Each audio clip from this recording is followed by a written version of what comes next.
Hi, today we're in the home studio so I can tell you the story about building my cabin. It took me 3 months to get it dried in, I want to say.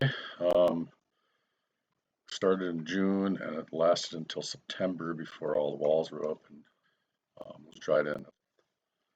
In June, I had a nephew that was selling a house that had a garage that crossed the boundary lines, and that garage needed to come down. So I went out there, spent a couple weekends disassembling that with help from other nieces and nephews. Loaded up a bunch of 2x4s and beams and put them on my trailer and hauled them to my off-grid property up north. Here you can see the pile of 2x4s. I don't know how many were there, but that's quite a few 2x4s. And then I got a few beams. They were 24-foot beams, 6x6 treated.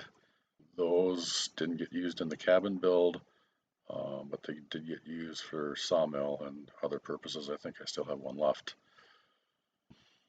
I started out by clearing a spot in the woods. At that point, it was still pretty heavy brush in that area, so I spent a few days clearing it out, and then putting some pads in and getting those situated the way that I wanted to.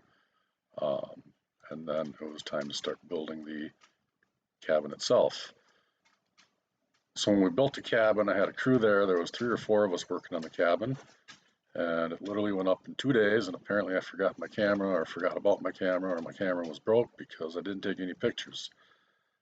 But at the end of that weekend, we had 3 walls up, 1 window in, the roof on, and then I came back later to finish it off.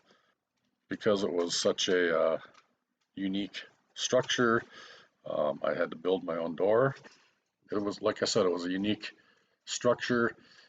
Looked at doors and I couldn't find anything on the market that would fit the bill, even if I trimmed it, because I didn't trust what might be in the core. So I ended up building my own door out of just wood that I had laying around. I think I bought the plywood. Put a window in it because I wanted to get as much light in the cabin as possible. Then it was time to frame the 4th wall now that I knew what the door looked like. That happened in August. Also in August, I finally figured out what the main window was going to look like. So at that point, I cut a hole in the front. We did put a header in when we framed it. We put a header in at 6 feet wide. Somewhere also in August, I ended up building a picnic table. You'll see that in this picture. When I disassembled the garage, I got a stick pile of 2x4s, like I said, but also a pile of green treated 2x6s. So I ended up using a bunch of the 2x6s then to create the picnic table you see in this picture here. So by September, we had all 4 walls up, the windows were in, the door was in, we were dried in. There's more to the story, like insulation and stuff like that, but that's for another video. I think we'll end it here. Thanks for watching and have a great day.